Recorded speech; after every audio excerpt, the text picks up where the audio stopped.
I asked you a question a moment ago, and your lawyer conferred with you. So I agreed with what your lawyer said, and your lawyer said that it's just a matter of oversight, and you're willing to apologize. So please do it now. Yes, sir. My lawyer and I talked, and my case is a matter of oversight.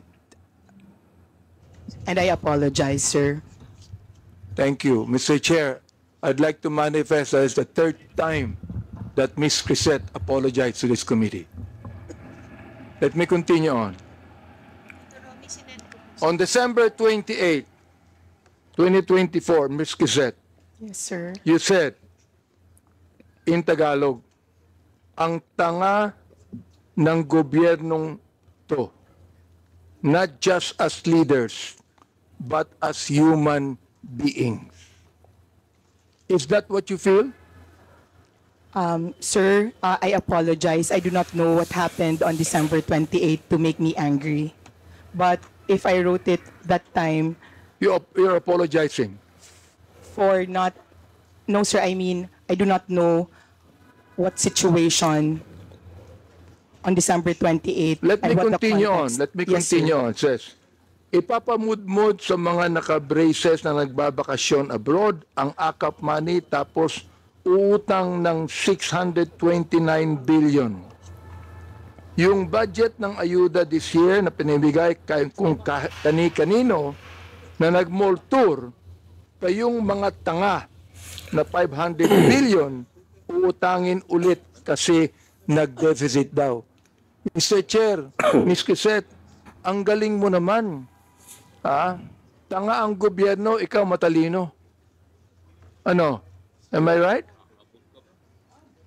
Tanga ang gobyerno, hindi matalino ka. Mr. Chair, when one is angry, one says bad things. And in the situation that, sir, Mr. Chair, in the situation when I found out So you're that our Mr. Chair, you still have words, no, Mr. Chair. Ibig sabihin, that you are actually telling your anger to your followers, your anger. Saan mo nakuha yung anger na yan? I mean, do you have the facts? Do you have the information? Do you have the documents? Mr. Chair? Sir, nasa news po na uutang tayo this year and last year. Sir, sir, please, Mr. Chair, kaya ako nagalit kasi may nakita akong nakaakap na naka-brace tapos, sir, I am not laying it on the congressman. I am laying it on the person who gave that person 5,000 despite na, sir, kasi taxpayer kami. Masakit, sir, na makikita namin na... Ms. Crisette, may I ask you the question, how much taxes did you pay? And I will tell you how much tax I paid. Sir, Ang katwiran mo, you're a taxpayer. Bakit? Anong palagay mo sa akin, di taxpayer? sir, hindi naman po kayo yung sinasabihan ko ng tanga, Mr. Chair. Kaya It tinatanong was the kita, Mr. process Chair. of distributing the Mr. Chair, AKAP. tinatanong kita kung saan mo kinuha ito. Sa news mo lang pala kinuha eh. Wala kang documents. You cannot even tell me if you're telling facts or truth. Parang napaka one-sided netong Quadcom hearing na to, no? Hindi, parang general naman yung sinasabi dito ni Ma'am Crisette, no? Pero bakit parang nasasaktan tong si Representative Buenavino Abante? Sir, nasa news po kasi sasabihin na mo, tanga ang mag-uutang gobyerno. tayo. My goodness, ibig mo sabihin, you're going to base your statement, tanga ang gobyerno, sa news na nabasa mo, Mr. Chair, and then you're telling me you're a journalist? And you're telling me that you're speaking the truth?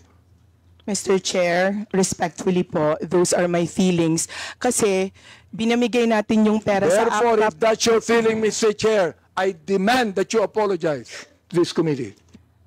I will apologize, Mr. Chair, for my bad words or for... I apologize for my bad words, sir.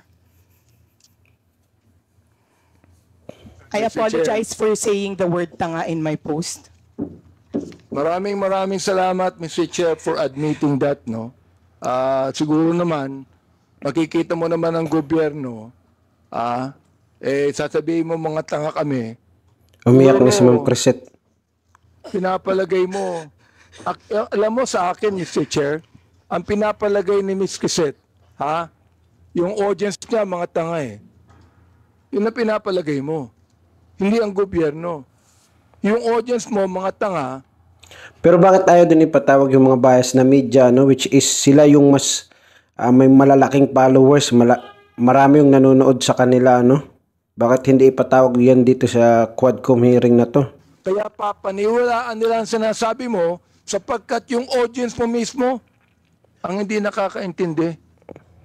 That is fake news, Mr. Chair, and that is what we're investigating right now. You see? I hope that you understand that, Mr. Chair. Ms. Crisette, do you understand what I'm trying to say? Ikaw, nandito sa akin yung mga sinabi mo tungkol sa amin, ha? Hindi ako sumagot dyan, eh. Hindi ko na kinakailangan pang i-belabor yan. Ha? So, anyway, Mr. Chair, anyway, nakita ko naman na Ms. Crisette is now apologetic to what she said. I'd like to continue on, and I would like to ask. Parang yung Quadcom na to, no, hindi talaga ako komportable, hindi talaga ako kontento. Parang, ano siya, tawag nito, one-sided lang, ano. Kasi kung tutuusin, hindi itong mga vloggers na to yung tunay na nagpapakalat ng fake news eh. Kasi bumabase din naman sila sa, sabi nga ni Ma'am Crisette, is yung massive, ano, massive reaction ng mga tao sa social media. Hindi kagaya ng mga ibang bias media, ano, na alam nyo naman, ano, kung paano sila mag-deliver ng mga balita, ano, halatang pinagkakaisahan nila si Pangulong Duterte, ano.